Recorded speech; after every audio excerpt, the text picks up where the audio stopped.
Beri nama pedang ini Naga Puspa. Selamatkan dia. Jangan sampai jatuh ke tangan pendekar berwatak jahat.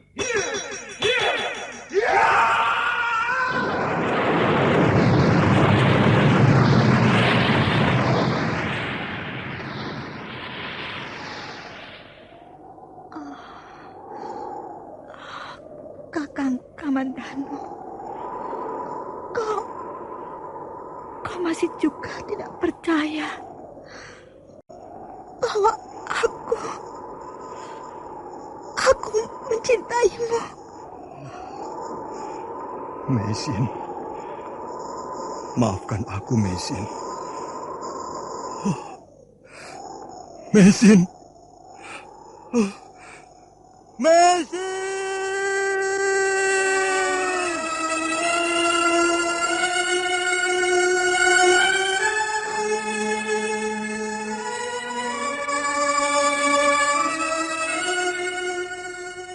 Tutur Tinula.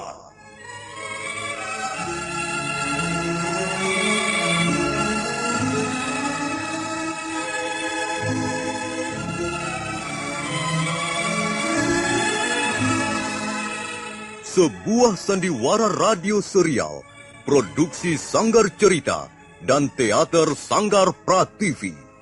Sebuah kisah dengan latar belakang sejarah runtuhnya Singasari dan berdirinya Kerajaan Majapahit.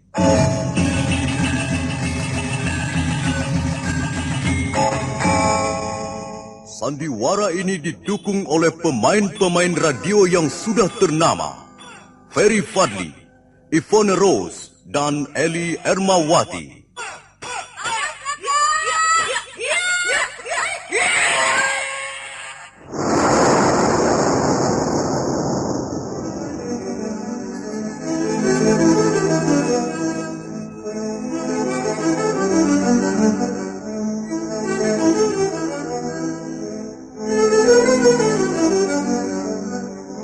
Cerita ini ditulis dan disusun oleh S. Tijab.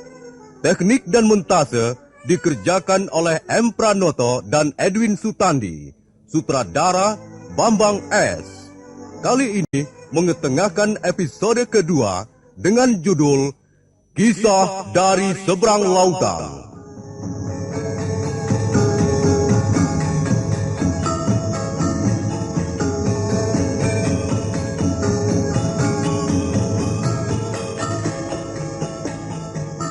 Dalam seri yang ke-41 ini, didukung oleh para pemain. Harry sebagai Dyah Wijaya, Rusli sebagai Rangga Lawe, Kasdu sebagai Lembu Sora, Mamuk Pratomo sebagai Kertanegara, Hari L sebagai Kebo Tengah, Iwan Dahlan sebagai Pranaraja, Narto sebagai Arda Raja, Wawan sebagai Bokor, dan Nusri pembawa cerita. Selamat menikmati.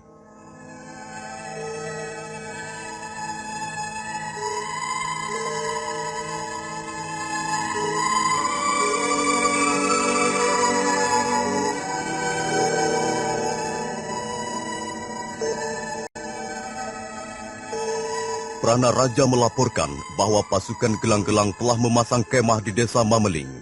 Rangga Lawe bergegas menemui pamannya Lembu Sora. Mereka lalu melaporkannya pada Dyah Wijaya. Maka malam itu juga, Dyah Wijaya memutuskan untuk menghadapi pasukan Jaya Katuang.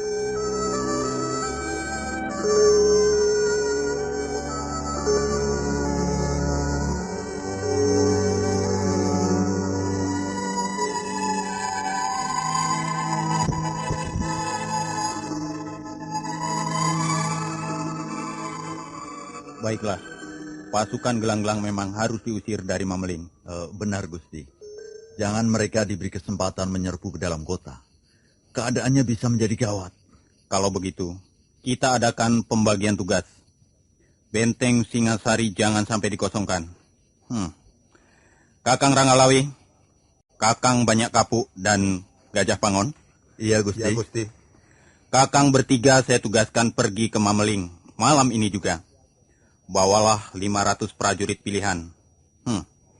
Berapa lama kira-kira perjalanan ke desa itu? Kalau malam ini juga berangkat, besok menjelang fajar sudah tiba di Mameling, Gusti. Baiklah.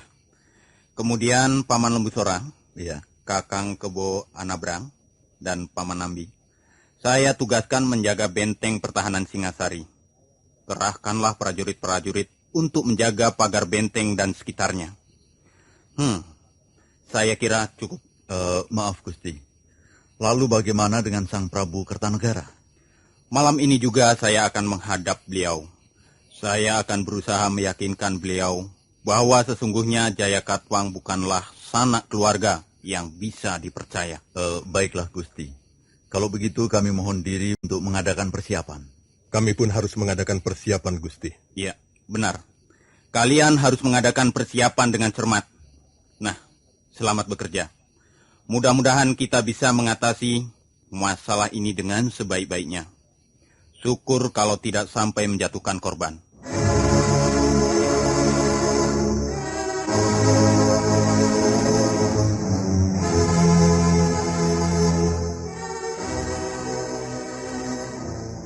Istana Singasari malam itu nampak lengang. Cahaya obor yang dipasang di setiap sudut benteng memberikan penerangan remang-remang ke sekitarnya. Hanya sekali waktu para prajurit jaga melintas mengadakan pengawasan ke berbagai tempat yang dianggap rawan. Dyah Wijaya berjalan dengan langkah pasti menaiki tangga yang menuju ke ruangan pribadi raja. Beberapa prajurit jaga yang berpapasan memberikan hormat pada menantu Prabu Kertanegara tersebut untuk kemudian kembali menunaikan tugasnya. Sesampai di depan pintu ruangan pribadi raja, Dyah Wijaya menghentikan langkahnya.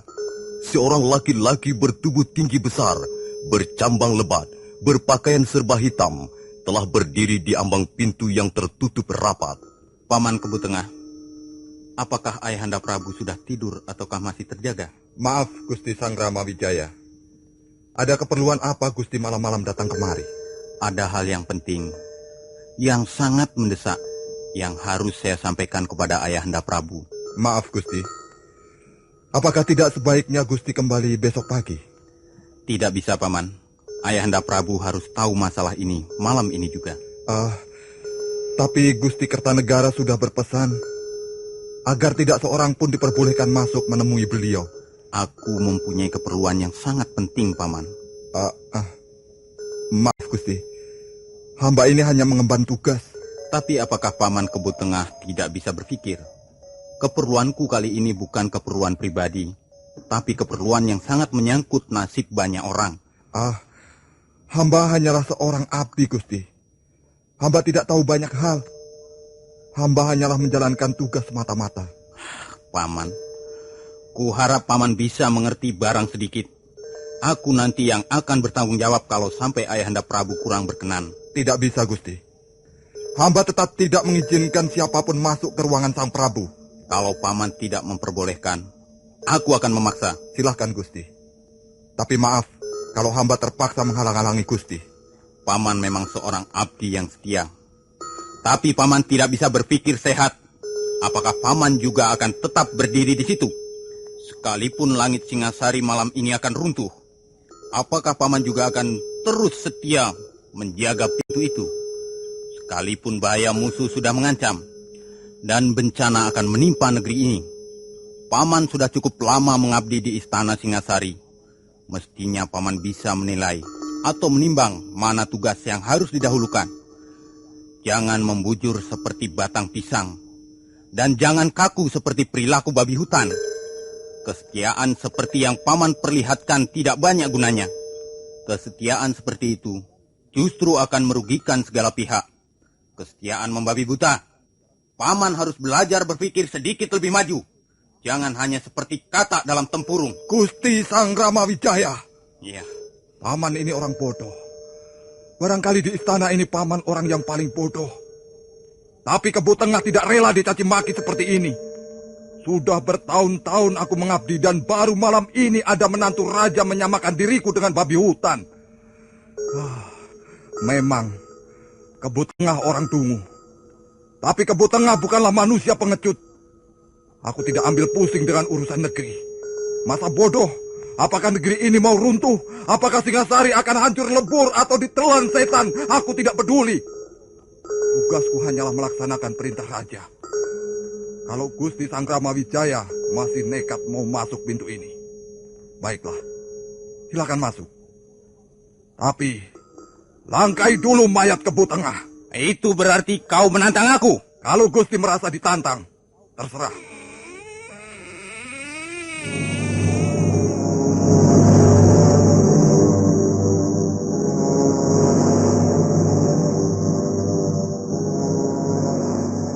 Ada apa ribu-ribu di luar?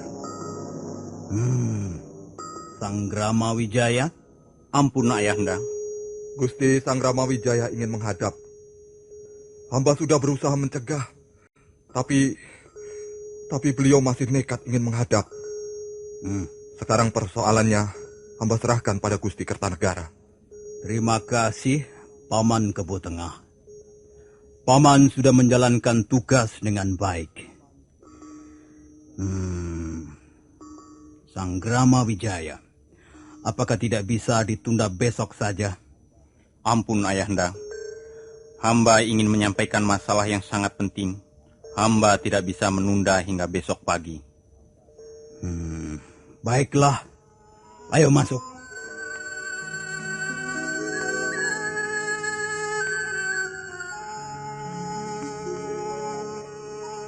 Memberontak?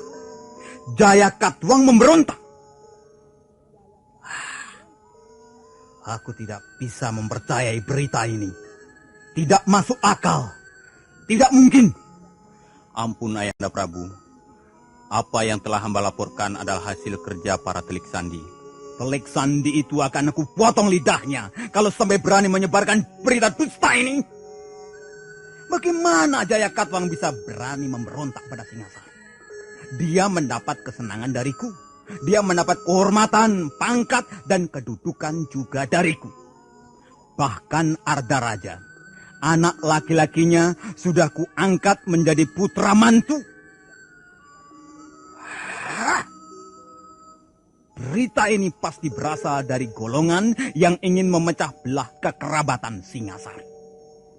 Pasti ada unsur-unsur yang datangnya dari pihak luar yang ingin Singasari runtuh karena baku hantam di antara saudara sendiri. Tapi Ayahanda Prabu, pasukan gelang-gelang sekarang ini sudah memasang kemah di desa Mameling. Apakah itu bukan suatu bukti bahwa Prabu Jaya Katwang mau memberontak? Sanggramawijaya, jangan sebut-sebut lagi kata berontak. Telingaku risih mendengar berontak. Sekarang ini Singasari sudah menjadi mercusuar kekuasaan di seluruh bumi Nusantara. Tak ada yang berani tengadah memandang mukaku. Semua tunduk terpaku. Warna bumi yang konon kabarnya mempunyai kekuatan prajurit bagaikan air bah, dapat kusuruh berlutut sambil membisikkan namaku dengan gemetar. Maulia Warmadewa tak mampu berkata apa-apa lagi begitu Arta Amoga Paksa dipancangkan. Berontak. Tak ada yang berani berontak padaku sekarang ini, Sanggramawijaya. Apalagi Jaya Katwang.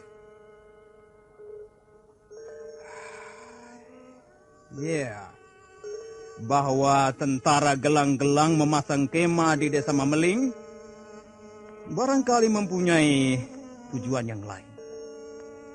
Aku memang memberi kebebasan kepada gelang-gelang untuk membangun kekuatan prajurit. Tapi hanya untuk mempertahankan ancaman dari negara-negara kecil di sekitarnya. Di samping juga untuk membantu kita sewaktu-waktu kita butuhkan. Sudahlah. Aku tak mau bicara lagi soal ini.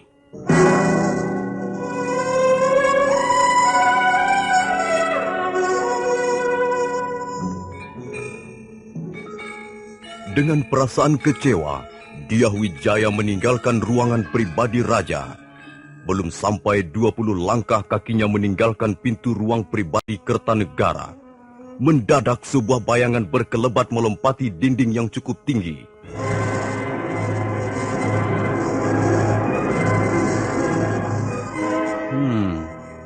Ada orang yang mengintip pembicaraanku dengan Ayahanda Prabu. Kurang ajar. Berani sekali orang itu memanjat tembok dan menguping dari atas bangunan istana. Aku akan menangkapnya.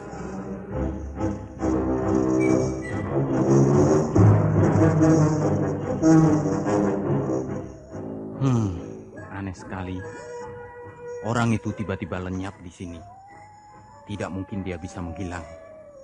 Pasti dia mempunyai tempat persembunyian. Ya, tapi di mana?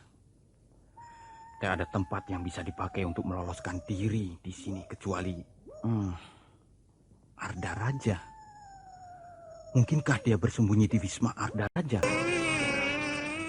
Oh, Kakang Wijaya. Ada apa, Kakang? Maaf, Adir Arda Raja. Aku sedang mengejar seseorang. Mengejar seseorang? Kok kenal orang itu? Aku tidak mengenalinya. Orang itu berpakaian serba gelap. Dia telah berani mengintip pembicaraanku dengan Ayahanda Prabu. Rupanya pembicaraanmu dengan Ayahanda Prabu begitu penting. Hingga ada orang yang menyempatkan dirinya untuk menguping.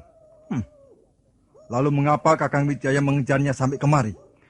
Dia melompati dinding yang cukup tinggi dan kemudian lenyap di tempat ini.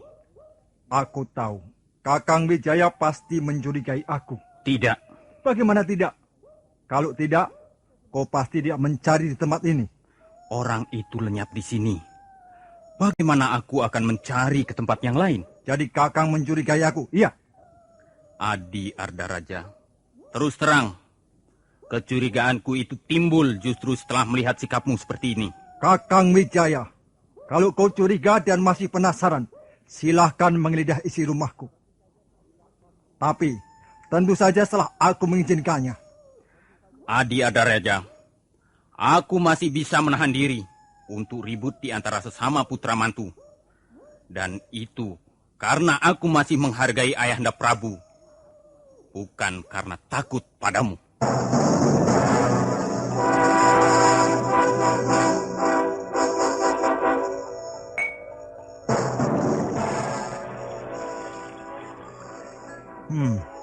Jadi dia melaporkan pada Ayahanda Prabu bahwa gelang-gelang telah memberontak, iya? Benar, Gusti. Hamba dapat mendengar dengan jelas sekali. Lalu bagaimana tanggapan Ayahanda Prabu? Sepertinya Ayahanda Prabu tidak mempercayai laporan itu.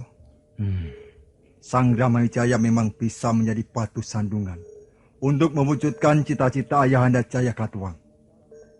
Dia sudah membuat komplotan untuk membentengi Singasari tanpa sepengetahuan Ayahanda Kertanegara. Saya mendengar dari prajurit jaga bahwa Tuan Ranggalawe malam ini juga akan berangkat ke Mameling. Kau tahu berapa banyaknya prajurit yang dibawa Ranggalawe? 200? 300 orang? Mungkin lebih, Gusti. Tapi tidak lebih dari 500 prajurit.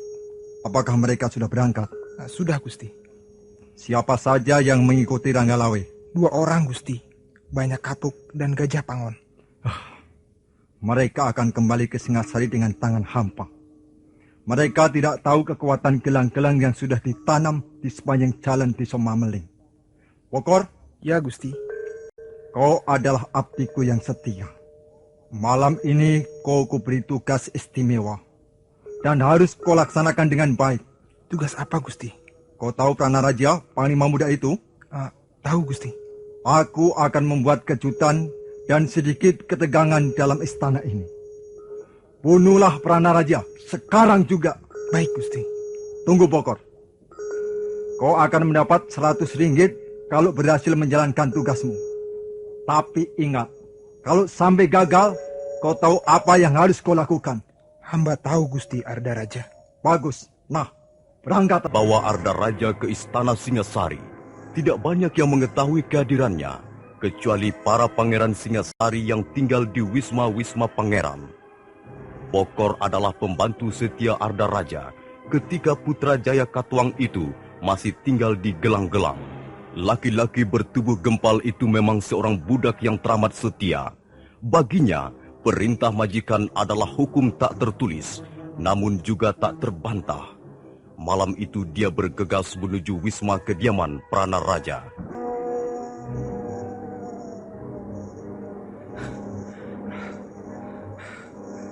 Kalau tidak salah, wisma kediaman Prana Raja terletak di seberang barak prajurit Tamtama. Kalau begitu, aku harus mengambil jalan memutar. Lebih aman. Wisma yang pintunya terkancing rapat itu nampak sunyi. Pasti Prana Raja sudah tidur pulas di atas pembaringan. Tapi untuk menjaga segala kemungkinan buruk, aku akan menggunakan aji sirup supaya aku lebih leluasa masuk ke dalam. Bokor yang mempunyai tingkat kepandaian cukup tinggi itu segera duduk bersila di balik rimbunan tanaman hias. Bibirnya bergerak-gerak mengucapkan mantra-mantra sirep. Telapak tangannya digosok-gosokkan dan keluarlah asap putih yang segera menyebar ke sekitar tempat itu. Hanya tidak ada siapa-siapa, kosong. Prana Raja masih sibuk mendapat penjelasan dari lembu Sora di wisma kediamannya tentang berbagai macam hal sehubungan dengan masalah pengamanan Istana Singasari. Karena itu Bokor nampak sangat kecewa. Dengan bersungut-sungut, dia melangkahi jendela yang sebelumnya sudah dibongkarnya. Tapi pada saat itu, Prana Raja muncul dan langsung menghunus pedangnya. Hai! Siapa itu? Hai! Jangan lari! Kurang ajar. Hampir saja aku tertangkap. Untung aku segera bisa meloloskan diri. Aku harus menunggu keadaan menjadi aman dulu. Prana Raja pasti mengejar aku. Tapi dia tak akan dapat menemukan aku di sini. Ya, nampaknya sudah aman. Mungkin Prana Raja kehilangan jejak. Mungkin dia mengejarku ke arah sana. Baiklah, aku harus berhati-hati sekali untuk bisa keluar dari tempat ini dan memberikan laporan pada Gusti Arda Raja. Pelan-pelan Bokor bangkit. Lalu abdi yang setia itu mulai berjingkat-jingkat meninggalkan tempat persembunyiannya. Tapi baru beberapa langkah, mendadak dari sudut kegelapan lorong, sebuah tangan yang amat jantungnya seolah-olah berhenti berdenyut karena terkejut. Dia akan menoleh tapi tangannya terus mencengkram dan mendorongnya ke depan. Dia berusaha menepiskannya, tapi tangan itu bahkan bertambah kuat mencengkram. Nah, para pendengar sekalian, bagaimana kelanjutan kisah ini? Apakah yang akan dialami Bokor Abdi Arda Raja yang setia itu? Silakan mengikuti seri berikutnya. Sampai jumpa.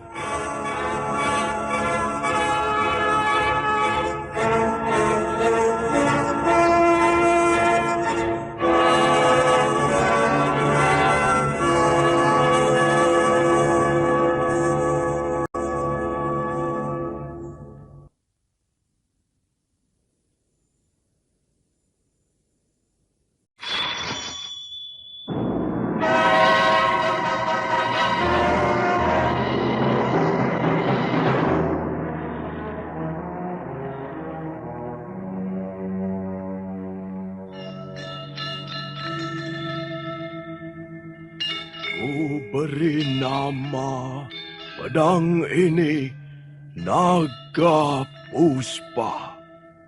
Selamatkan dia.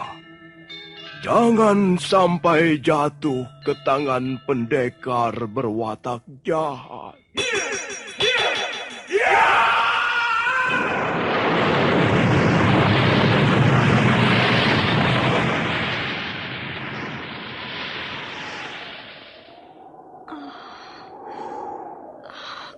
Kakang Kamandanu, kau masih juga tidak percaya bahwa aku mencintaimu. Mesin, maafkan aku, Mesin. Mesin. Mesin!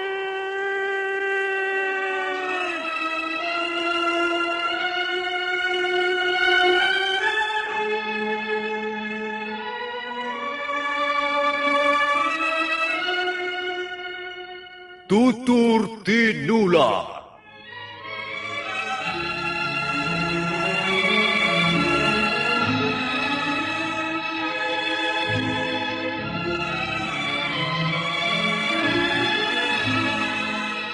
Sebuah sandiwara radio serial, produksi Sanggar Cerita dan Teater Sanggar Prativi. Sebuah kisah dengan latar belakang sejarah runtuhnya Singasari dan berdirinya Kerajaan Majapahit.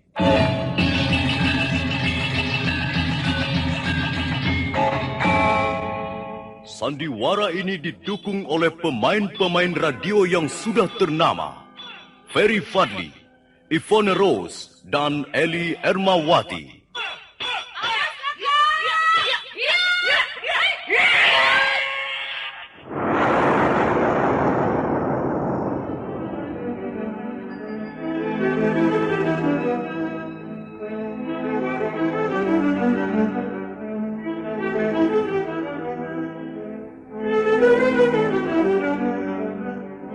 Cerita ini ditulis dan disusun oleh S. Tijab.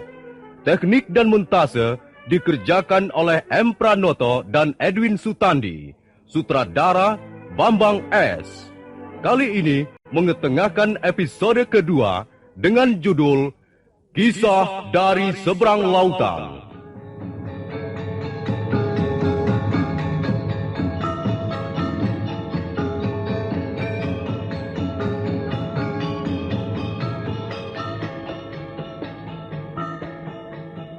Dalam seri yang ke-42 ini didukung oleh para pemain. Harry sebagai Dyah Wijaya, Narto Bantul sebagai Arda Raja, Kasdu Dewa sebagai Lembu Sora, Iwan Dahlan sebagai Prana Raja, Wawan sebagai Bokor, Rusli sebagai Rangga Lawe, Bambang Hermanto sebagai Gajah Pangon, Budi Klontong sebagai Banyak Kapuk, dan Nusri pembawa cerita. Selamat menikmati.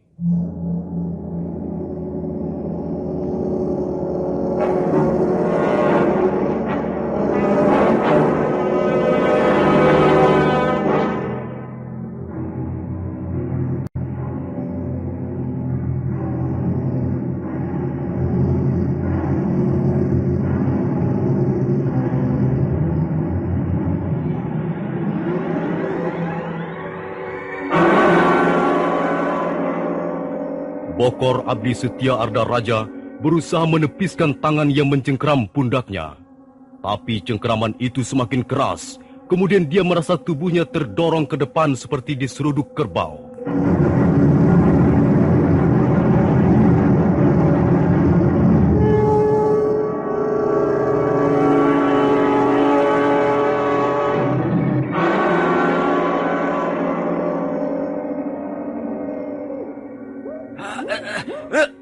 Kurang ajar.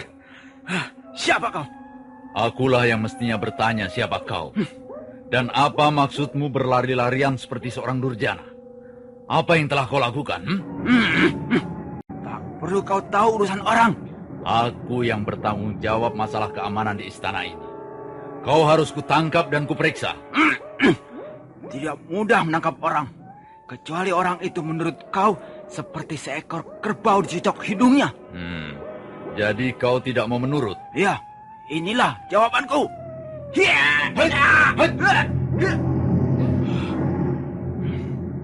Tenaga orang ini besar sekali. Seperti tenaga seekor banteng yang sedang marah karena terluka. Kalau aku tidak segera mengambil tindakan, bisa repot nantinya. Ayo, mengapa tidak menyerang lagi? Sudah menyerah? Marilah, berikan tanganmu untuk kuikat dan kuperiksa di gardu penjagaan. Kau pasti orang yang mempunyai niat kurang baik. Kau akan bisa menangkap aku kalau aku sudah terbujur menjadi mayat. Iya, bagus. Jadi kau ingin bermain-main dengan pedang, ha? Aku tidak bermain-main. Aku akan membunuhmu.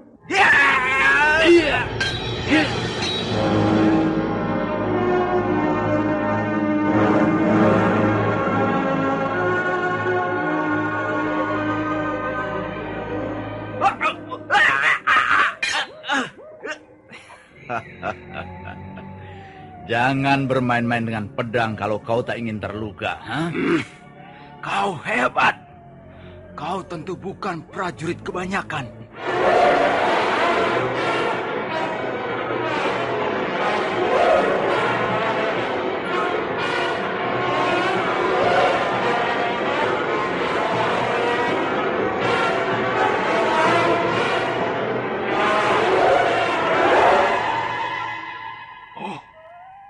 Gusti Lembu Sora. Apa yang terjadi, Pranaraja? Hamba tengah mengejar seorang durjana, Gusti. Lembu Sora. Jadi orang inikah yang bernama Lembu Sora? Senopati Perang Singosari yang sangat tersohor itu. Oh, pantas. Aku tidak mampu menandinginya. Coba kau lihat, Pranaraja. Aku telah menangkap orang ini. Diakah orangnya? Ya, pasti dialah orangnya, Gusti. Dia juga mengenakan pakaian warna gelap, Gusti. Apa yang telah dilakukannya? Dia telah memasuki ruangan tidur hamba dengan merusak daun jendela, Gusti. Coba perhatikan. Apakah kau mengenalinya? Hai, pencuri busuk. Perlihatkan mukamu. Ayo tengadahkan wajahmu. Aku mau melihat. Apakah aku harus maksamu, ha? Tidak, Gusti. Rasanya hamba belum pernah melihat orang ini. Mungkin orang luar. Entah apa maksudnya dia memasuki wisma hamba. Yang jelas bukan maksud baik. Pasti ada yang berdiri di belakang peristiwa ini. Maksud Gusti, dia hanya orang suruhan. Ya. Pasti ada yang menyuruh dia. Tapi siapa, Gusti? Rasanya hamba tidak mempunyai musuh di istana ini. Jangan cepat mengambil kesimpulan begitu, Pranaraja. Musuh di depan mata memang tidak. Tapi musuh di dalam selimut, mana kita tahu? Ya, benar, Gusti. Lalu apa yang akan kita lakukan terhadap orang ini, Gusti? Aku akan mengorek keterangan dari mulutnya. Tapi jangan di tempat ini. Bawalah dia ke gardu penjagaan. Baik, Gusti. Hai, ayo bangun. Jangan meringkuk seperti kambing buruk begitu. Ayo bangun dan ikut kami.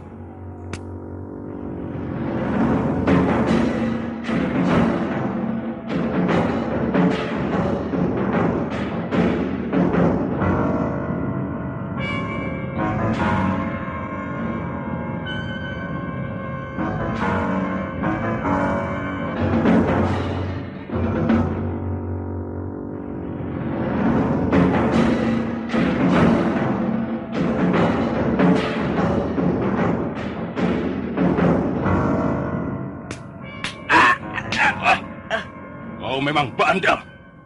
Kau memilih badanmu sakit. Bagaimana, Pranaraja? Rupanya dia bertahan untuk tidak mengatakan nama orang yang menyuruhnya, Gusti.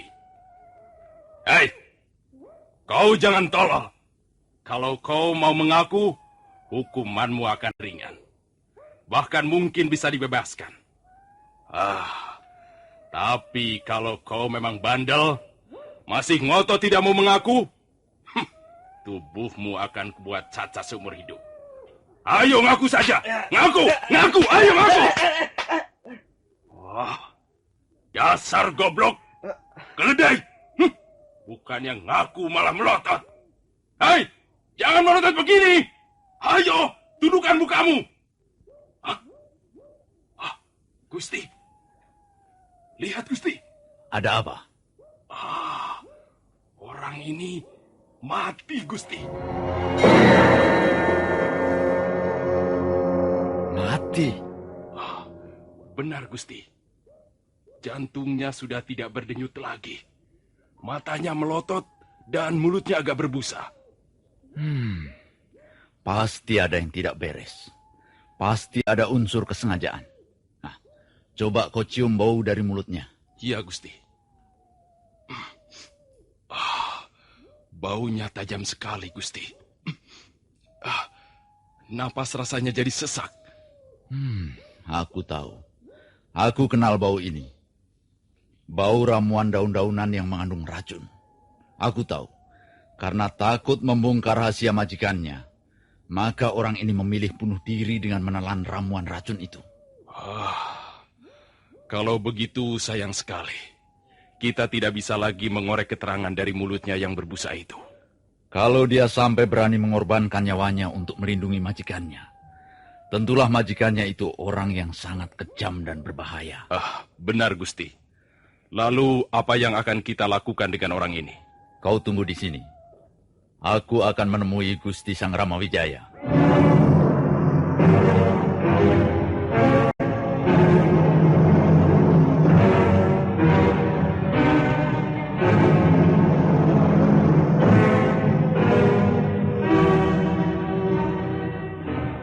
Bergegas Lembu Sora meninggalkan Prana Raja yang masih berdiri tak jauh dari mayat Bokor. Sebentar kemudian, dia sudah kembali lagi sambil mengiringkan Dyah Wijaya. Silahkan memeriksanya, Gusti. Mulutnya berbusa dan seluruh tubuhnya mengejang. Ya. Coba kau balikkan mukanya itu, Prana Raja. Aku ingin melihat wajahnya. Baik, Gusti.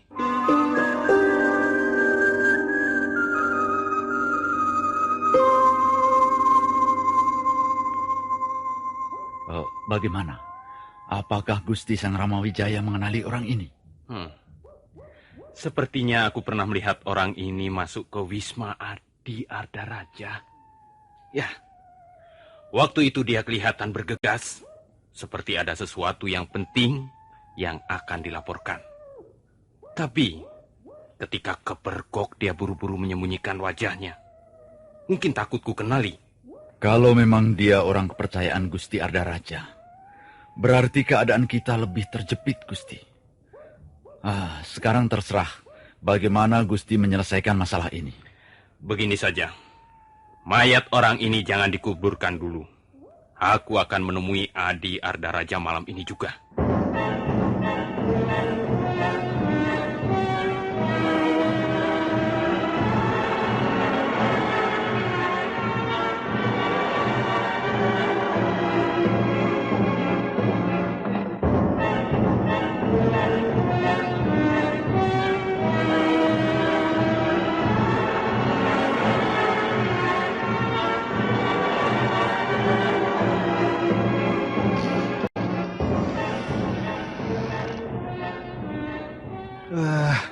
Kau lagi. Ada perlu apa lagi, Kakang Sang Ramawijaya? Aku ingin minta bantuanmu, Adi Ardaraja. Bantuan apa? Malam ini ada peristiwa pembunuhan. Aku ingin minta bantuanmu untuk mengusut peristiwa ini. Di mana peristiwa itu terjadi, Kakang? Mari ikut aku. Adi Ardaraja akan dapat melihat sendiri.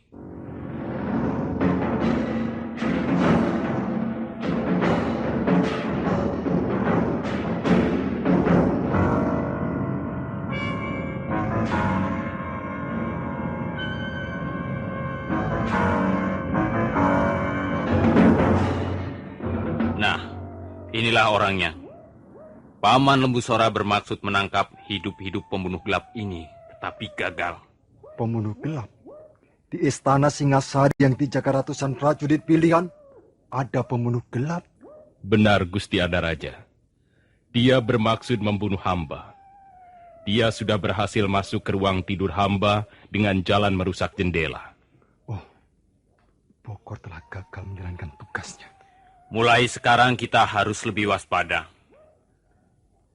Peristiwa ini menjadi bukti bahwa seorang durjana tak kurang jalan untuk menyusup ke dalam istana. Iya, cukup jelas. Kewaspadaan itu perlu, Kakang.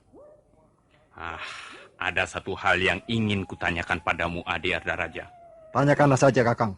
Kalau bisa, aku akan menjawabnya. Apakah kau mengenali orang ini? Apa? Aku mengenali orang ini. Kakang jangan bicara sembarangan. Aku hanya bertanya, Adi. Jangan bertanya sembarangan, Kakang. Hal itu bisa berbahaya untuk persatuan kita. Maaf, Gusti Ardaraja.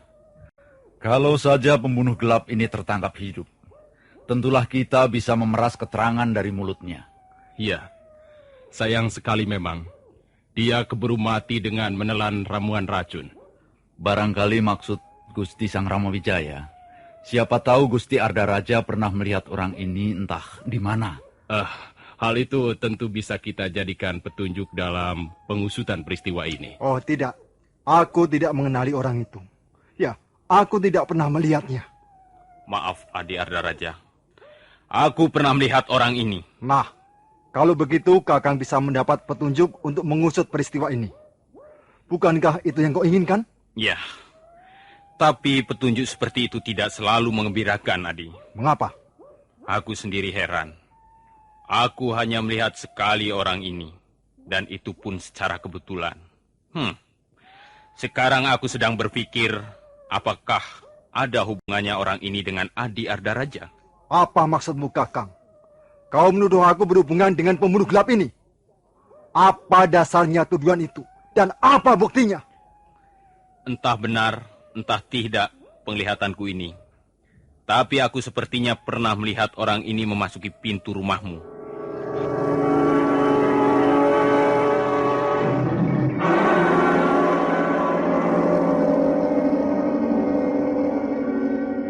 Jadi kalian menuduh aku berkomplot dengan orang ini? Kurang ajar. Rupanya aku mau difitnah. Bukan begitu, Gusti Arda Raja.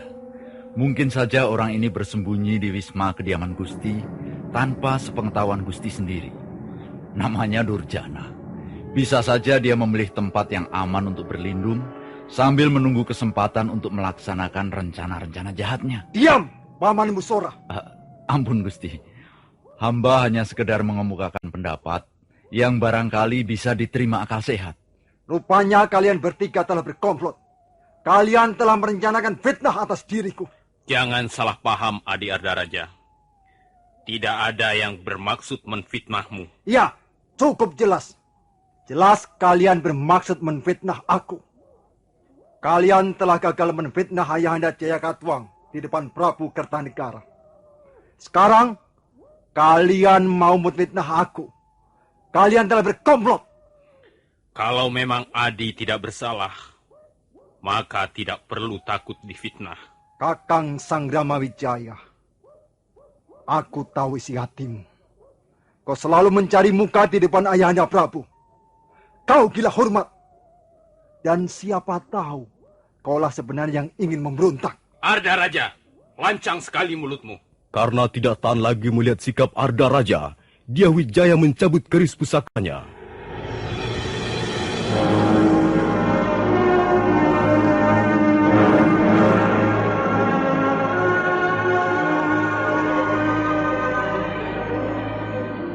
Ayo Arda Raja, jangan hanya pandai bicara, memutar balikkan peristiwa. Jadilah laki-laki sejati. Jadi kau menantang perang tanding, Kakang? Sudahlah, Gusti. Janganlah hal ini dibesar-besarkan. Kalau sampai terjadi baku hantam di antara sanak kadang sendiri, bukankah kita juga yang rugi? Kakang Sangramawijaya, aku tidak bisa melayani tantanganmu malam ini. Entah pada kesempatan yang lain. Selesai berkata, Arda Raja segera melompat pergi. Bayangannya segera lenyap di balik dinding istana.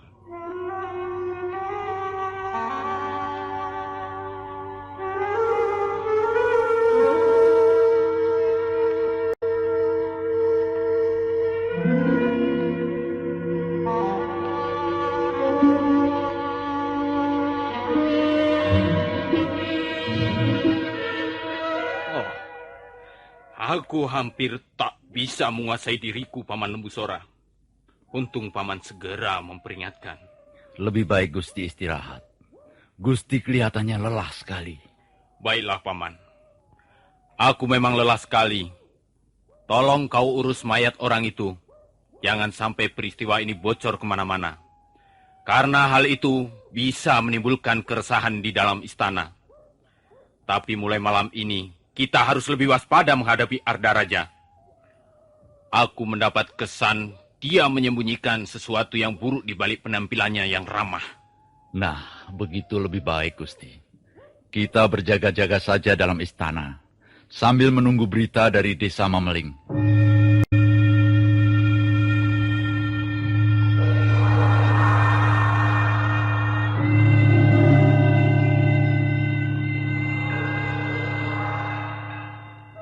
Malam itu, Istana Singasari kembali tidur terlelap setelah di salah satu sudutnya terjadi peristiwa pembunuhan.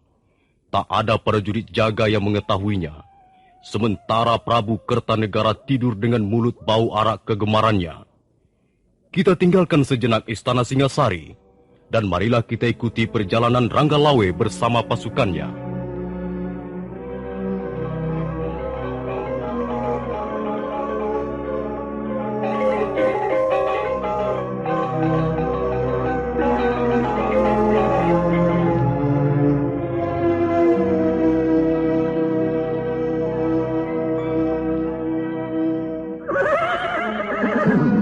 Bagaimana pendapatmu, Kakang Gajah Pangon?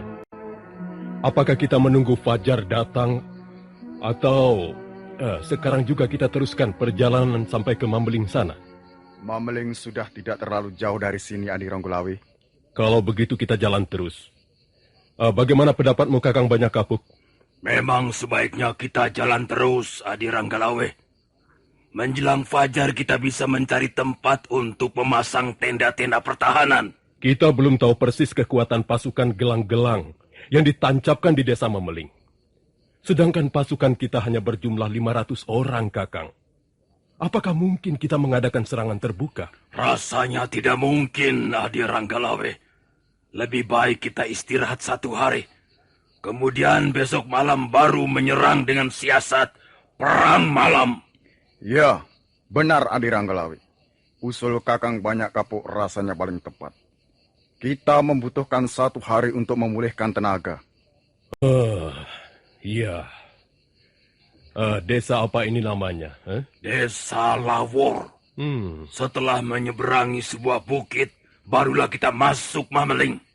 Iya, aneh sekali. Ada apa, Adi Ranggalawe? Kau mencium sesuatu? Iya. Naluri prajuritku mencium sesuatu yang berbau kurang sedap, Kakang. Apa maksudmu? Awas. Hati-hati, Kakang Gajah Pangon. Kakang Banyak Kapuk.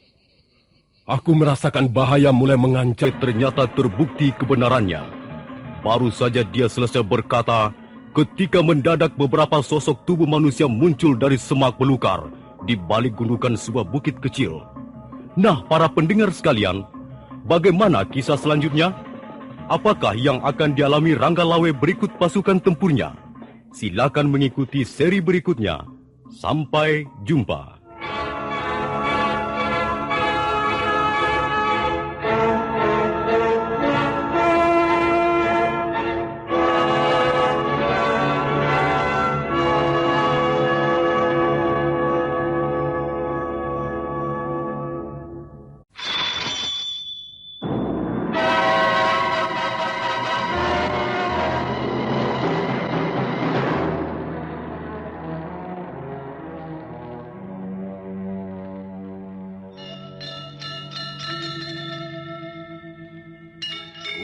Beri nama pedang ini Naga Puspa. Selamatkan dia. Jangan sampai jatuh ke tangan pendekar berwatak jahat.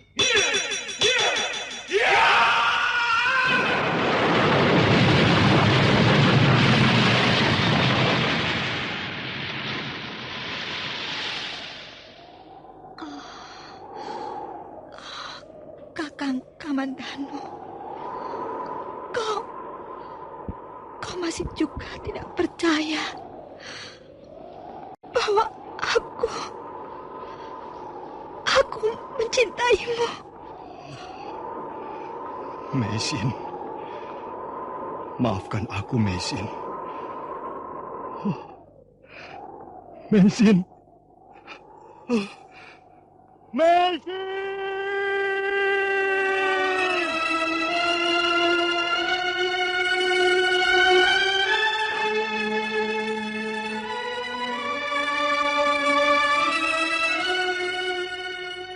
Tutur Tinula.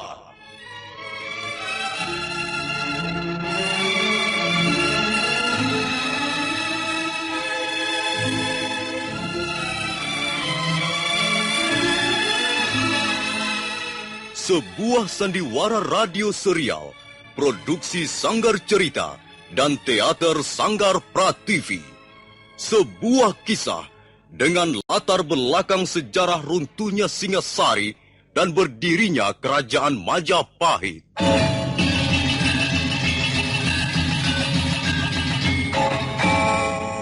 Sandiwara ini didukung oleh pemain-pemain radio yang sudah ternama. Ferry Fadli, Ivone Rose, dan Eli Ermawati.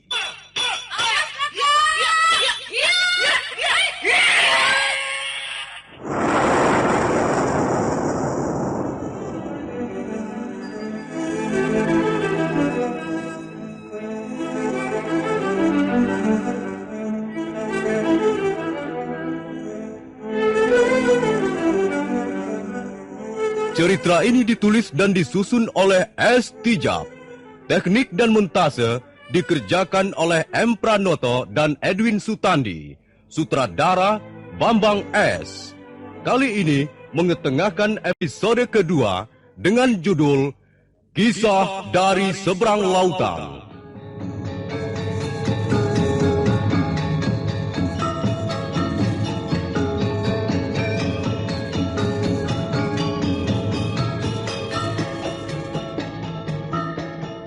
Dalam seri yang ke-43 ini, didukung oleh para pemain, Mamo Pratomo sebagai Kertanegara, Heri sebagai Diawijaya, Rusli sebagai Rangga Lawe, Budi Klontong sebagai Banyak Kapuk, Bambang Hermanto sebagai Gajah Pangon, Lukman Tambose sebagai Empu Tong Bajil, Margaret sebagai Dewi Sambi, Hari El sebagai Kebo Tengah, Kasdu sebagai Lembu Sora, dan Nusri pembawa cerita. Selamat.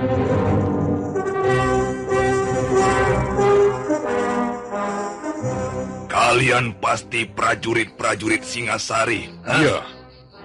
Iya. Dan kalian pasti para pengacau dari gelang-gelang, bukan? Aku kenal suaramu. Bukankah kau Senopati Ronggolawe? Perintahkan agar orang-orangmu menyerah. Sebab kalau tidak kami akan menumpas habis kalian semua. Dan akan kami seret ke kota Singasari. Adikku Sambi, kau lihat sendiri betapa sombongnya orang-orang Singasari. Sikat saja, Kakang. Mumpung hari masih gelap. Besok desa ini akan geger karena mayat-mayat prajurit Singasari bertumpuk di sepanjang jalan. Ranggalawe, lebih baik kau dan pasukanmu kembali ke Singasari. Bawalah pasukan yang lebih besar, yang lebih perkasa, supaya keadaan pertempuran lebih seru. Katakan pada Ratu Gustimu Kertanegara bahwa pasukan gelang-gelang akan membumi hanguskan istana Singasari. Jangan besar mulut kau. Kau kira kami gentar setelah dikepung rapat seperti ini? Ayo! Serbu! Terjang mereka!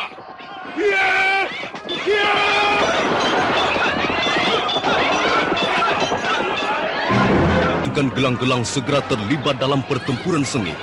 Rangga Lawe, Banyak Kapuk dan Gajah Pangun mengamuk.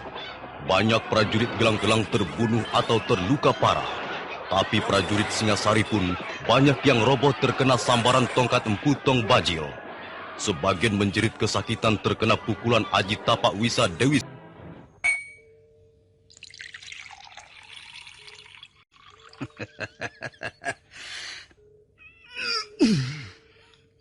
Ayo, tuang lagi.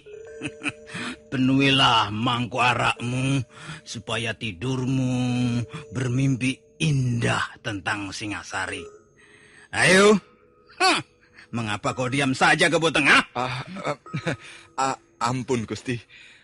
Hamba sudah minum 3 mangkok, Gusti. Hamba takut mabok. Kamu tolol. Kau abdi yang tolol. Siapa yang tak suka mabok adalah orang tolol. Lebih tolol dari sapi yang paling tolol.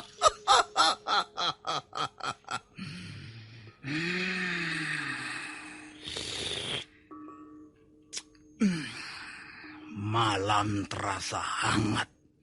Setiap cairan ini mengalir melalui tenggorokanku. Rasanya pembuluh darahku menjadi hidup dan bernyala-nyala penuh gairah.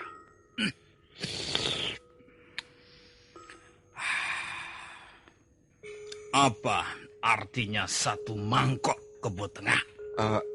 Eka Padmasari, Gusti. Eka Padmasari. Betul, Gusti. Indah. Indah. Semua nampak indah. Laksana sari-sarinya kembang. Lalu mangkok yang kedua? Dwi Amaratani, Gusti. Apa artinya? Artinya, cairan arak sudah mengalir merata ke seluruh tubuh, Gusti. Dan tubuh menjadi hangat dan hidup penuh gairah. Mangkok ketiga. Mangkok ketiga, Trikawula Busana, Gusti. Tri tiga. Kawula abdi busana pakaian. Jadi orang minum di mangkok ketiga rasanya seperti seorang abdi. Yang kegirangan karena dibagi-bagi pakaian oleh Ratu Gustinya. Benar, memang begitu. Memang begitu. Lalu mangkok yang keempat. Catur Wanara Rukem, Gusti. Catur 4, Wanara monyet, Rukem gatal.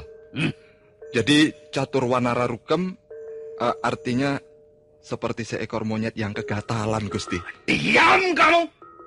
Aku tidak mau mangkok yang keempat. Aku raja, raja besar. Jangan kau samakan dengan monyet. Kamulah yang monyet. Monyet yang Cina, yang setia, yang baik, yang selalu di dekatku. Bukankah begitu, Kebo Tengah? Iya, benar, Gusti. Lalu mangkok yang kelima apa? Apa? Pancasura Panggah, Gusti. Oh, bagus. Bagus. Itulah aku. Itulah Prabu Kertanegara. Panca artinya 5, Suropanggah, sakti, dikdaya, dan berani. Panca Suropanggah artinya aku yang paling sakti, yang paling berani dan tak pernah terkalahkan di medan laga. Akulah yang terbesar. Tak ada yang berani menandingi. Semua tunduk, semua menurut. Aku senang mangkok yang kelima ini. Mangkok yang kelima adalah mangkok seorang raja seperti Kertanegara.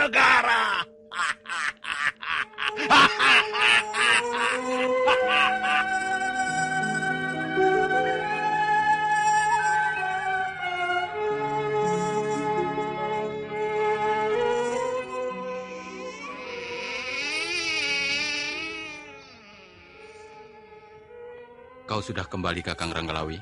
Sudah, Gusti. Dan bagaimana hasilnya? Cepat laporkan padaku. Ampun, Gusti Sanggrama Wijaya. Kami telah gagal mengusir pasukan gelang-gelang dari Mameling. Jadi memang benar gelang-gelang sudah menancapkan barisan prajurit di Mameling? Benar, Gusti. Mameling telah menjadi perkampungan tentara Jaya Katwang. Bahkan jumlah mereka sangat besar, hingga ada sebagian yang membuat kubu pertahanan di desa Lawor. Bagaimana jalan ceritanya hingga kalian bisa dikalahkan? Kami terjebak di desa Lawor, Gusti. Iya. Kami terkepung rapat dari segala penjuru. Kalau hamba tidak segera memerintahkan mundur, kami bisa dihancurkan, dan tidak akan ada yang bisa keluar dari Lawor dalam keadaan hidup. Masih ada berapa prajurit yang tersisa? Ada 150 prajurit yang langsung meninggal dalam medan peperangan itu. Sampai menjelang malam tadi korban meninggal bertambah 8 orang lagi, Gusti. Iya. Ya, sekarang Ayahanda Prabu tidak akan bisa mengelak lagi. Nah, begini saja. Kakang Ranggalawi, Kakang Banyak Kapuk, dan Gajah Pangon, ikut aku menghadap Sang Prabu. Yang lain mengadakan persiapan di bawah pimpinan Paman Lembusora, Paman Nambi, dan Kakang Kebo Anabrang.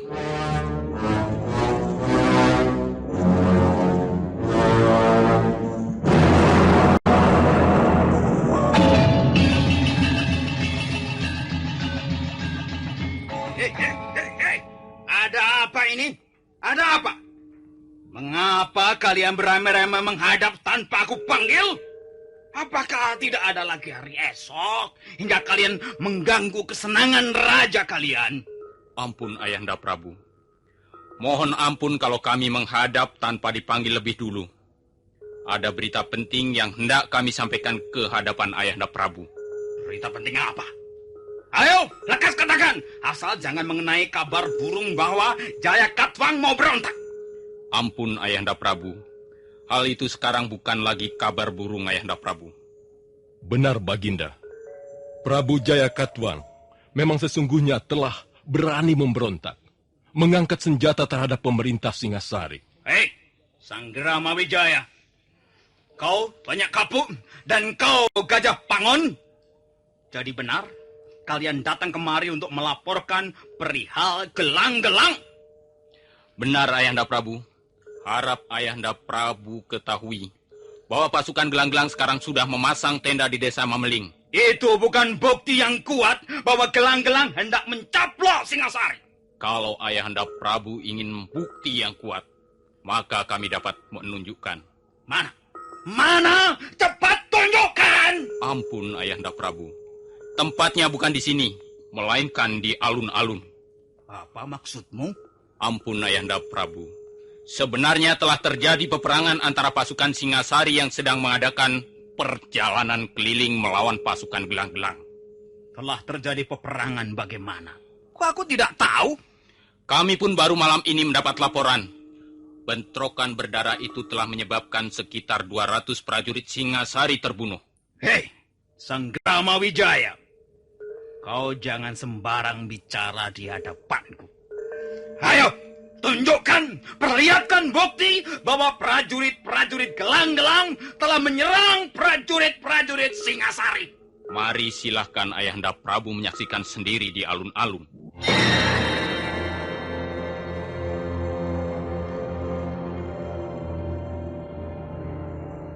Prabu Kertanegara segera bergegas menuju alun-alun Singasari. Beberapa orang penggawa berjalan di sebelahnya sambil menyalakan obor. Sementara Dia Wijaya, Rangga Lawe, Banyak Kapuk, Gajah Pangon, Lembu Sora, Nambi, dan Kebo Anabrang mengiring di belakang. Sampai di alun-alun sang Prabu memeriksa para prajurit yang terluka. Ada yang terkena anak panah, ada yang terkena sabetan pedang di punggungnya, ada yang terpaksa kehilangan salah satu anggota badannya. Bau amis darah dari luka-luka menyerang hidung sang Prabu. Mendadak menjadi merah padam wajah sang Kertanegara. Sambil mendengus keras, Raja Singasari itu menunjuk ke arah para panglima perangnya. Kau, Lembu Sora, Banyak Kapuk, Gajah Pangon, Kebo Anabrang, Nambi, dan kau juga, Sanggrama Wijaya. Ayo, ikut aku. Kurang ajar si Jaya Katwang. Sudah kuberi dia kesenangan, kemewahan, dan kehormatan, tapi berani dia menampar wajah. Berani dia menghina Prabu Kertanegara. Akan aku kilas pasukan gelang-gelang dan akan aku penggal leher si Jaya Katwang.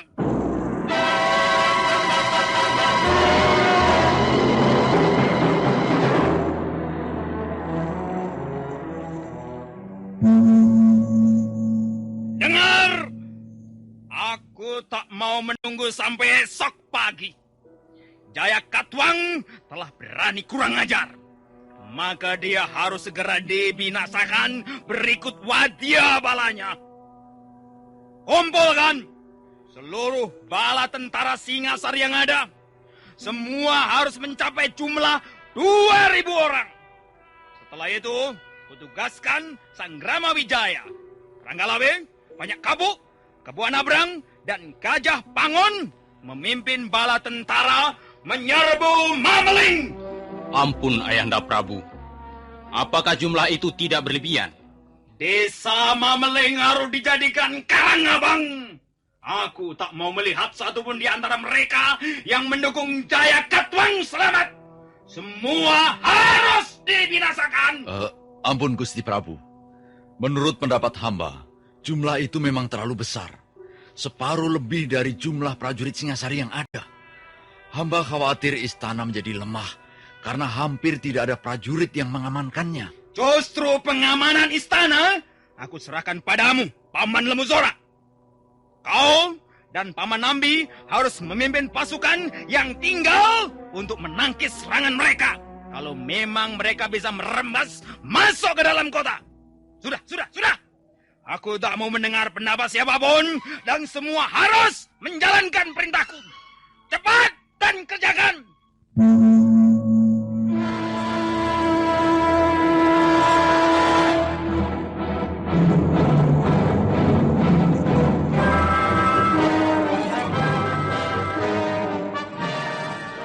Malam itu juga, bala tentara Singasari yang berjumlah 2.000 orang segera berangkat ke Mameling.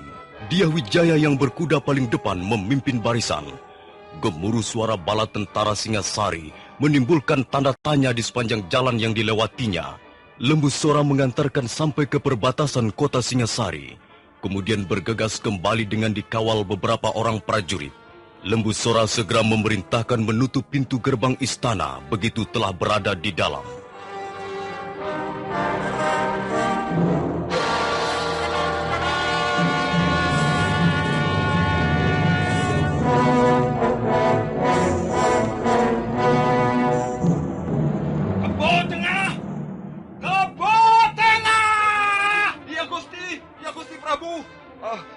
Kebo Tengah siap menjalankan perintah, Gusti. Apakah bala tentara Singasari sudah berangkat? Sudah, Gusti. Mereka sudah berangkat. Di istana hanya tinggal 500 orang prajurit punggawa. Mereka semua berjaga-jaga di sepanjang benteng di balik pohon-pohon Brahmastana. Di mana letak Mameling? Di dekat Lawor, Gusti. Tidak jauh dari Aksa dan desa Lembah Pitu.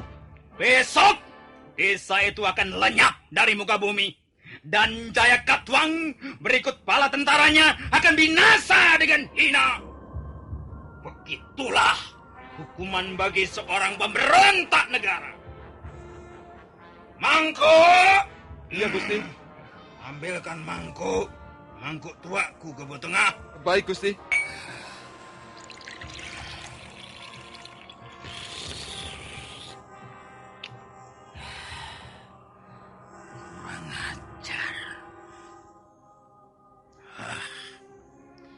Jaya Katwang tidak tahu diri dan tidak tahu malu. Tapi dia tak pandai mengukur kekuatannya. Karena itu dia akan hancur lebur bersama dosa-dosanya.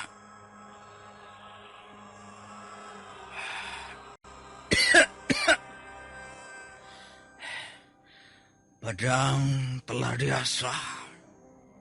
Genderang perang telah ditabuh. Dan barisan prajurit-prajurit perkasa telah berangkat menumpas musuh. Derapnya membahana ke seluruh pelosok negeri. Siapa tak gentar menghadapi Singasari? Besok, kalau Mameling telah menjadi telaga darah, dan Jaya Katwang meraung-raung mendekap luka-lukanya sambil menyadari kekeliruannya, maka Kertanegara akan minum tua di tempat ini sambil bernyanyi tentang lagu-lagu kemenangan, tentang bendera, panji-panji, dan tunggul-tunggul kemenangan, tentang kebesaran Singasari, dan tentang...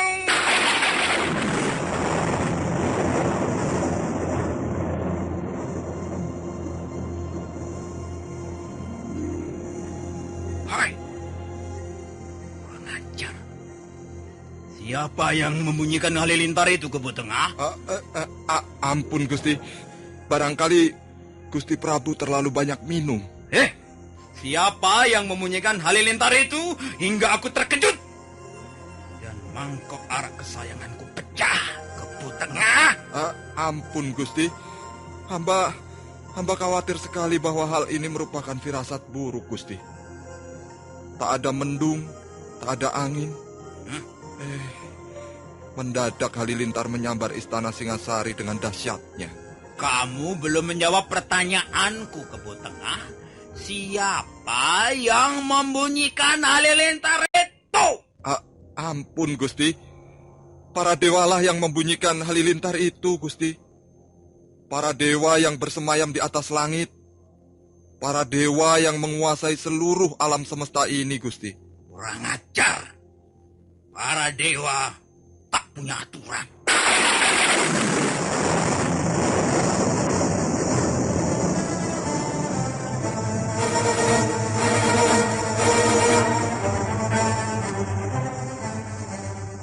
Kebo Tengah kelihatan sangat cemas. Dia tak berani menatap wajah Prabu Kertanegara yang sedang marah-marah tak keruan ujung pangkalnya. Nah, para pendengar sekalian, bagaimana kisah selanjutnya? Apakah yang akan terjadi di Desa Mameling dan Istana Singasari?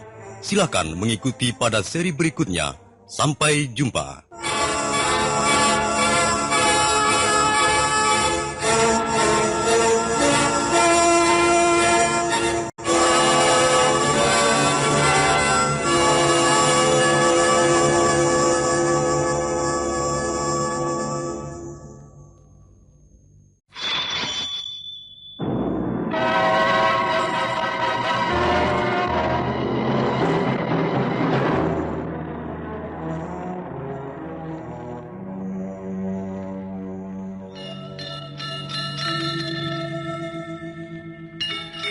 Beri nama pedang ini Naga Puspa.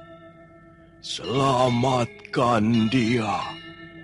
Jangan sampai jatuh ke tangan pendekar berwatak jahat.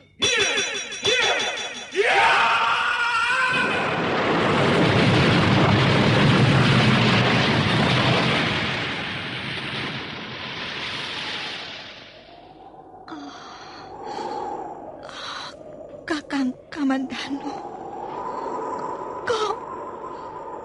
kau masih juga tidak percaya bahwa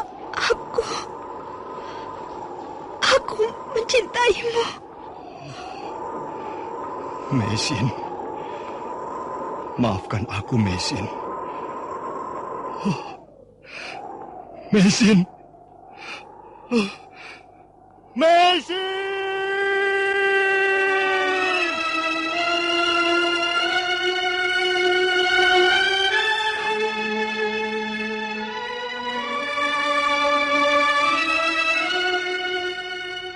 Tutur Tinula.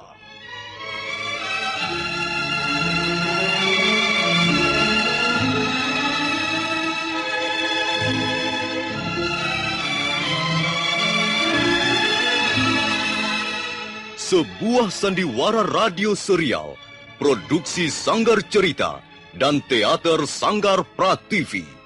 Sebuah kisah dengan latar belakang sejarah runtuhnya Singasari dan berdirinya Kerajaan Majapahit.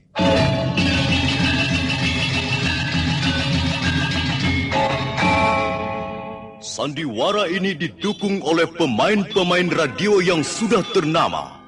Ferry Fadli, Ivone Rose, dan Eli Ermawati.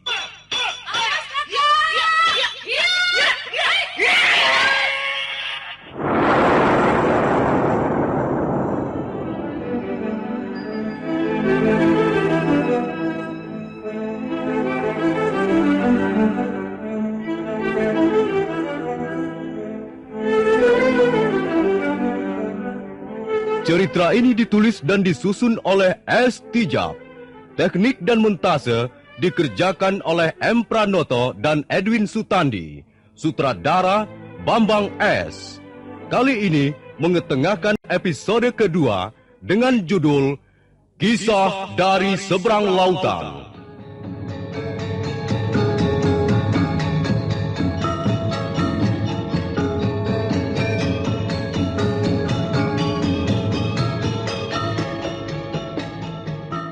Dalam seri yang ke-44 ini, didukung oleh para pemain. Heri sebagai Dyah Wijaya, Rusli sebagai Rangga Lawe, Budi Klontong sebagai Banyak Kapuk, Bamo Pratomo sebagai Kertanegara, Heri L sebagai Kebo Tengah, Wahyu sebagai Jana Windy, Lukman Tambose sebagai Empu Tong Bajil, Margaret sebagai Dewi Sambi, dan Nusri pembawa cerita. Selamat menikmati.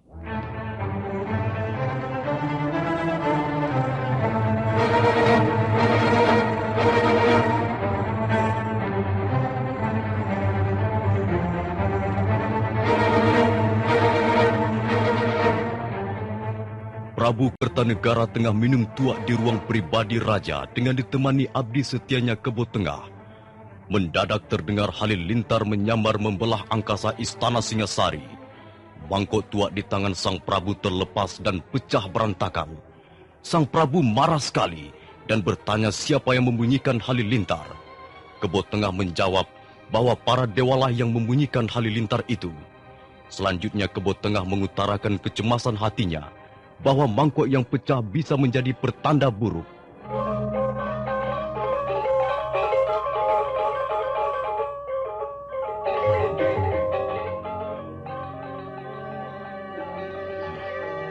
Apa Kebo Tengah?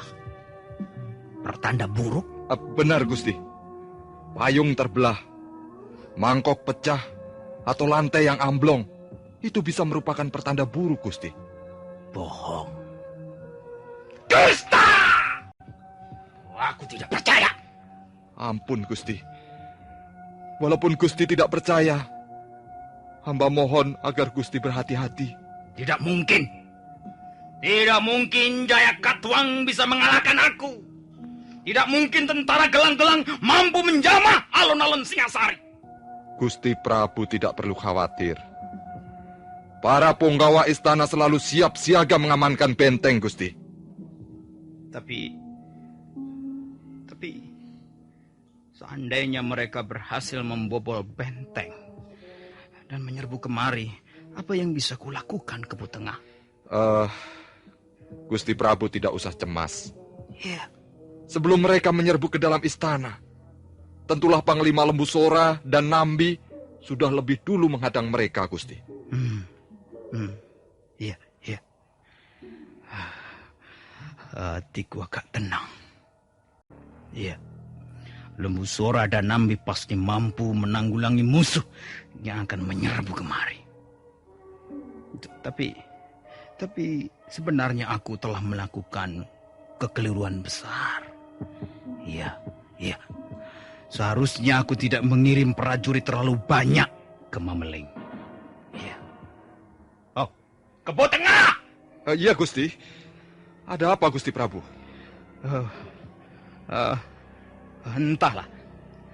Mendadak hatiku diguncang ketakutan, Kebo Tengah. Seolah aku melihat langit di atas runtuh menimpa istana ini. Aku melihat darah mengalir di depan tahta Singasari. Aku melihat warna merah menghiasi lantai, dinding, dan menenggelamkan warna lain di istana ini, Kebo Tengah. Mungkin Gusti terlalu banyak minum. Bukan, Kebo Tengah. Ini bukan persoalan mabok. Aku tidak mabok. Ya, mungkin benar apa yang kau katakan sebagai pertanda buruk itu. Ya, istana ini barangkali sudah cukup tua. Semenjak Sri Rajasa mendirikan 70 tahun yang lalu. Ya, sudah banyak peristiwa terjadi di istana ini. Kebo Tengah! Iya, Gusti. Kau adalah abdiku yang paling setia. Kau juga seorang prajurit yang perkasa. Sekarang, aku bertanya padamu, apa yang akan kau lakukan seandainya ada bahaya mengancam diriku? Oh, Gusti Prabu. Gusti Prabu Kertanegara adalah junjungan hamba. Selama ini hamba ikut menikmati Gusti Amukti Wibawa di Istana Singasari ini. Karena itu, tidaklah pantas hamba mengkhianati kesetiaan hamba terhadap Gusti. Hamba akan menjaga keselamatan Gusti dengan taruhan nyawa hamba. Hamba tidak akan membiarkan seorang pun menyentuh Gusti dengan maksud-maksud yang tidak baik. Hamba akan membela Gusti sampai titik darah terakhir, Gusti. Terima kasih, Kebo Tengah. Terima kasih. Hatimu lebih mulia. Ya, pikiranmu lebih terang dibandingkan Jayakatwang.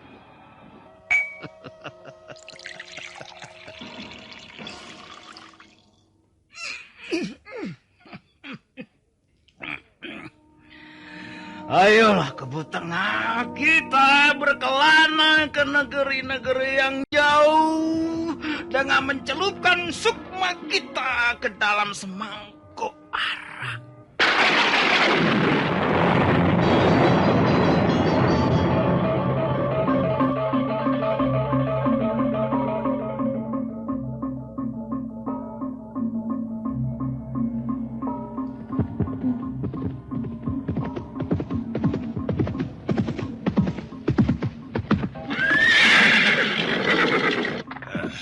Sambi, kau tidak melihat Kakang Janawidi?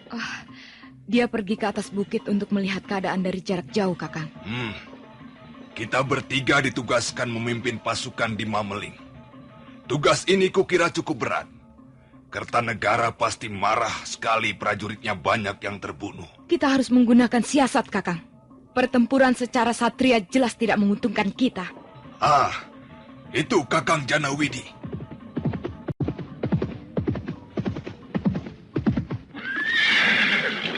Aditong, Bajil, dan Sambi, cepat kerahkan pasukan. Bela tentara Singasari sudah mulai memasuki desa Lawur. Kakang Janawidi mempunyai rencana tertentu? Ya. Kerahkan pasukan naik ke atas puncak Bukit Gumpung. Semuanya. Tapi jangan sampai menimbulkan suara yang mencurigakan. Biarkan mereka meninggalkan perbatasan Lawur lebih dulu. Kita akan bertindak begitu mereka melewati pinggang bukit. Ayo cepat!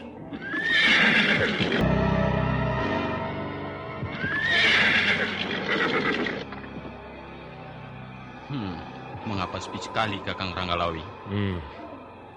Bahkan desa Lawor sudah dikosongkan. Mungkinkah mereka telah menarik mundur pasukannya? Hamba justru mengkhawatirkan keamanan dalam istana, Gusti.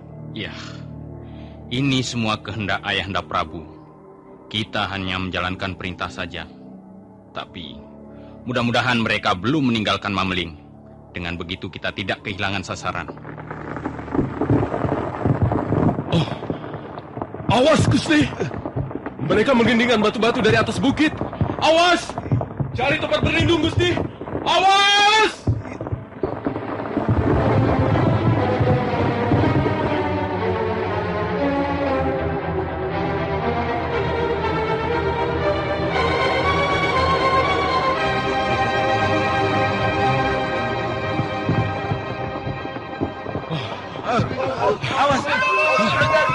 Celaka, Gusti.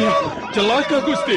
Kalau kita biarkan banyak prajurit kita, banyak prajurit kita yang akan tewas, Gusti. Ya, mereka terus mengelilingkan batu-batu, melemparkan tombak-tombak yang panjang.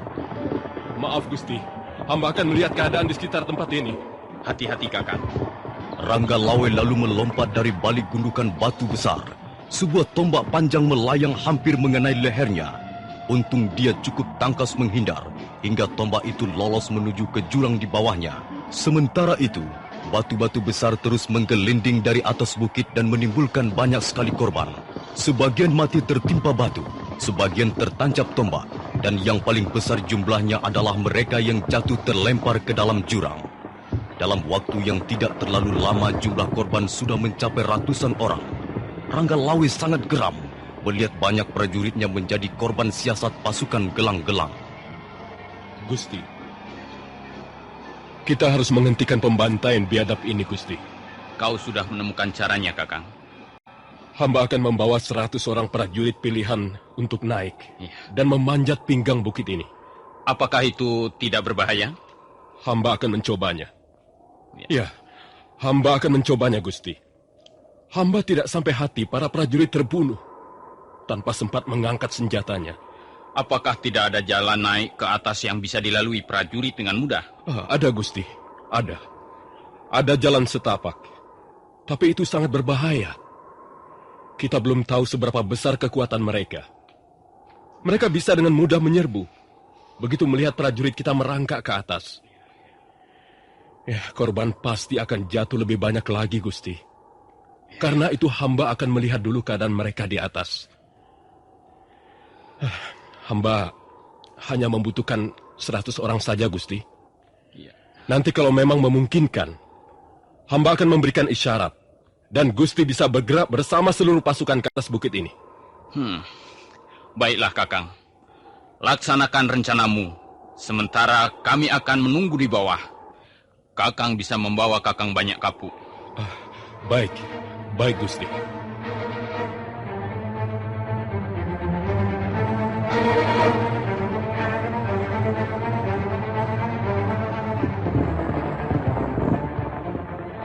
Rangga Lawe dan Banyak Kapuk dengan diikuti 100 orang prajurit mulai merayap tebing.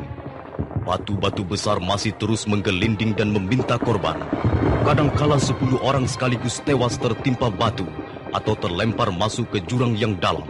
Setelah sesaat lamanya merayap tebing, Rangga Lawe dan Banyak Kapuk tiba di balik sebuah gundukan batu besar.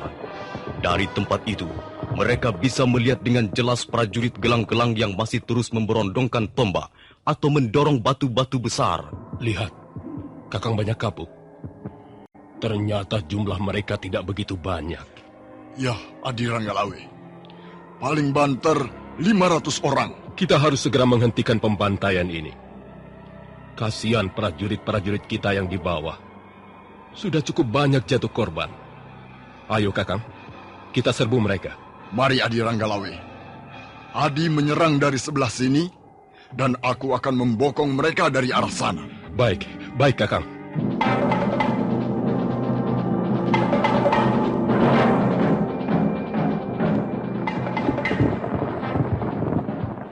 Prajurit gelang-gelang di bawah perintah dan pimpinan Ki Janawidi, Empu Tong Bajil dan Dewi Sambi terus melancarkan serangan dengan lemparan tombak-tombak panjang.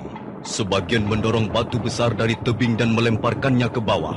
Mereka sama sekali tidak menduga bahwa tak jauh dari tempat mereka telah mengepung prajurit-prajurit Singasari. Walaupun jumlahnya hanya 100 orang, pada saat itulah... Ayo! Serbu!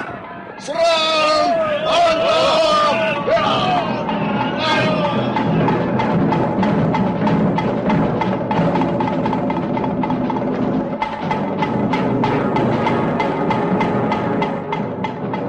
Maka pecahlah pertempuran sengit di atas puncak Bukit Gumpung. Rangga Lawe dan Banyak Kapuk bertempur dengan gagah berani. Banyak prajurit gelang-gelang roboh di tangan 2 pengawak perang andalan Singasari itu. Tapi prajurit Singasari pun banyak yang roboh tak berkutik jika mereka berani menyerang ke arah Empu Tong Bajil, Dewi Sambi ataupun Ki Janawidi. Bagaimana, Adi Ranggalawe? Jumlah mereka lebih banyak. Dan mereka cukup cerdik. Sebagian prajurit masih terus dikerahkan untuk menggelindingkan batu ke bawah. Iya, itu siasat yang sangat cerdik. Mereka tidak memberi kesempatan prajurit kita yang di bawah untuk naik dan membantu kita. Ya, lalu sekarang bagaimana? Kalau kita teruskan pertempuran ini tanpa minta bantuan, akhirnya kita pasti akan kalah juga. Baiklah Kakang Banyak Kapuk. Kakang Banyak Kapuk memberikan isyarat ke bawah sana. Memang tidak ada pilihan lain. Lalu, Adi Ranggalawe? Aku akan menghadapi pimpinan mereka. Orang yang bersenjata tombak pendek itu.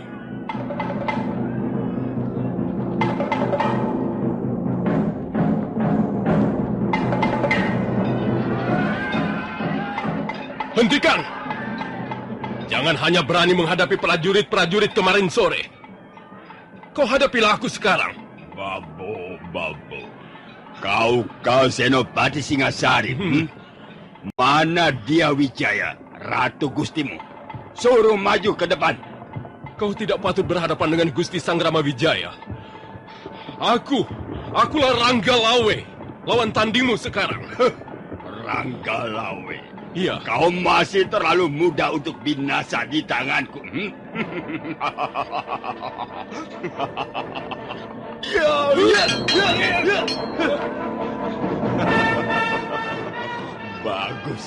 Bagus. Kau bisa mengembalikan seranganku dengan baik sekali. Tapi itu baru jurus permulaan. Sekarang kau akan melihat jurus-jurus berikutnya.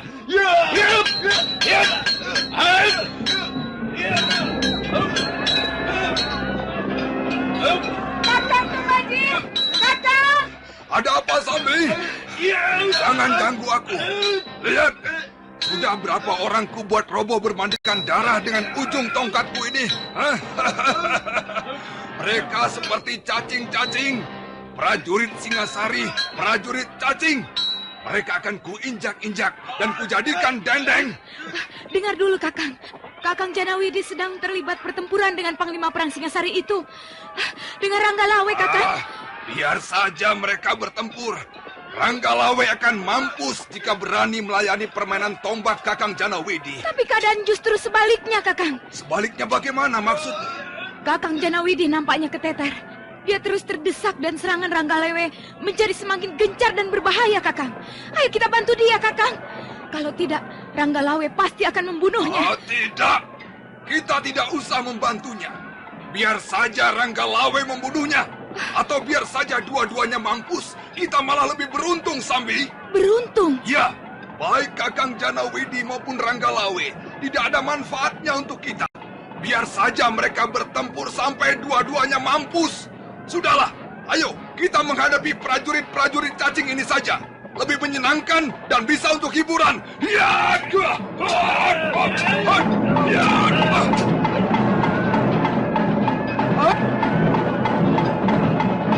Ki Janawidi adalah ketua kelompok pendekar pendukung Jaya Katwang. Karena itu dia berdiri di bawah kibaran bendera pemberontakan Gelang-Gelang. Karena dia ditunjuk menjadi ketua, maka tentulah kemampuan kanuragan yang dimilikinya cukup memadai. Ranggalawe sendiri merasa kerepotan menghadapi tokoh setengah tua itu.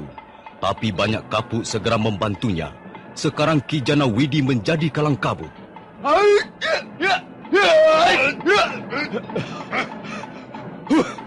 Prajurit Singasari nyatanya cuma berani main keroyok. Dalam pertempuran seperti ini, segala cara bisa digunakan demi meraih kemenangan. Tapi, apakah juga cara-cara licik dan curang dengan main keroyok? Apakah cara yang kau tempuh dengan membantai prajurit kami yang di bawah sana, dengan batu-batu besar itu, bisa dikatakan kesatria? Apakah itu bukan suatu siasat yang licik dan penuh kecurangan? Kalian tak usah banyak cakap. Ayolah, majulah kalian bersama-sama. Tidak nantinya aku mundur barang setapak.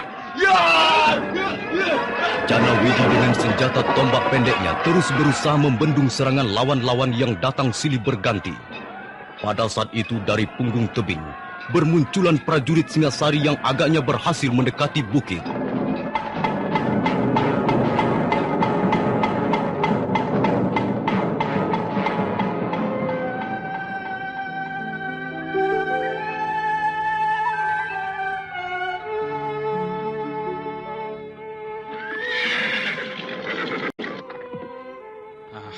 Ternyata kita telah terjebak, Kakang Ranggalawe.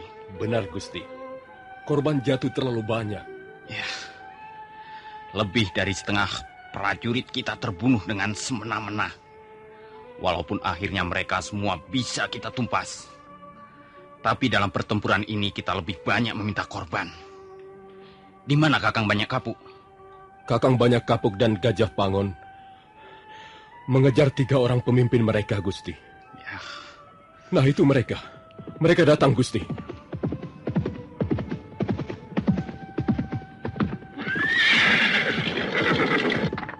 Oh, celaka, Gusti. Ada apa, Kakang Banyak Kapuk? Kau tidak berhasil menangkap 3 orang pemimpin tentara gelang-gelang itu? Mereka telah kabur jauh, Gusti. Sudahlah.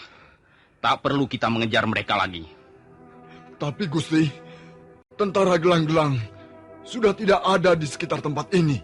Di Memeling juga tidak ada, Kakang. Tidak, Adi Ranggalawe. Memeling kosong. Tak seorang prajurit gelang-gelang tinggal. Apa yang Gusti Sang Ramawijaya khawatirkan terjadi? Jaya Katwang hanya memancing kita. Rupanya dia dan pasukannya mengambil jalan memutar. Celaka, Gusti. Sekarang ini pasti mereka telah tiba di kota Singasari. Kalau begitu kumpulkan sisa-sisa pasukan yang ada, Kakang. Iya, Gusti. Yang terluka berat tidak usah ikut serta. Sekarang juga kita harus segera kembali ke Singasari. Baik, Gusti.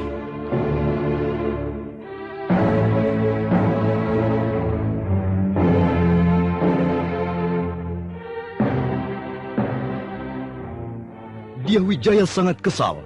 Dia juga gugup menghadapi kenyataan pahit itu. Sementara pasukannya hanya tinggal 800 orang yang bisa dibawa ke Singasari karena yang lain terluka berat. Nah, para pendengar sekalian, bagaimana kisah selanjutnya? Apakah yang akan terjadi dengan Dyah Wijaya dan pasukannya? Dan apakah yang akan terjadi dengan Istana Singasari?